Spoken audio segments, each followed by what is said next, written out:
এক বিরল ও আবেগঘন মুহূর্তের সাক্ষী হল military institute of science and technology. Graduation উদযাপনের আনন্দে একদল নবীন গ্রাজুয়েট শিক্ষামন্ত্রীকে কাঁধে তুলে উচ্ছ্বাস প্রকাশ করেন। শিক্ষার্থীদের এই স্বতঃস্ফূর্ত ভালোবাসা ও সম্মানে অভিভূত হন মন্ত্রী নিজেও। হাস্যোজ্জ্বল মুখে তিনি তরুণদের সঙ্গে আনন্দ ভাগ করে নেন, যা উপস্থিত সবার কাছে অনুষ্ঠানের অন্যতম স্মরণীয় দৃশ্যে পরিণত হয়।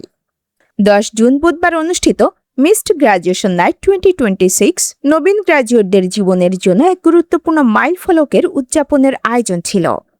শিক্ষা জীবনের দীর্ঘ পথ চলা শেষে নতুন ভবিষ্যতের দ্বারপ্রান্তে দাঁড়িয়ে থাকা তরুণদের প্রাণচাঞ্চল্যে পুরো ক্যাম্পাস উৎসবমুখর হয়ে ওঠে।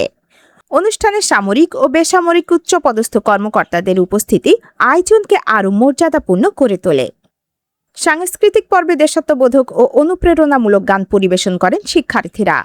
গিটারের সুর, উদ্দীপনামূলক সঙ্গীত এবং তরুণদের প্রাণবন্ত অংশগ্রহণে মিলনায়তন জুড়ে সৃষ্টি হয় এক অনন্য আবহ। দর্শক সারিতে বসে শিক্ষার্থীদের পরিবেশনা উপভোগ করেন মন্ত্রী এবং করতালির মাধ্যমে তাদের উৎসাহিত করেন। এতে শিক্ষার্থী ও নীতি নির্ধারকদের মধ্যে আন্তরিক সম্পর্কের এক সুন্দর প্রতিফলন দেখা যায়। বক্তব্যে তিনি শিক্ষার মানোন্নয়ন, গবেষণা সম্প্রসারণ এবং প্রশাসনিক কার্যক্রমকে আরও গতিশীল করার উপর গুরুত্ব আরোপ করেন। একই সঙ্গে একটি আধুনিক, দক্ষ ও আত্মনির্ভর বাংলাদেশ গঠনে শিক্ষিত তরুণদের নেতৃত্ব দেওয়ার আহ্বান জানান।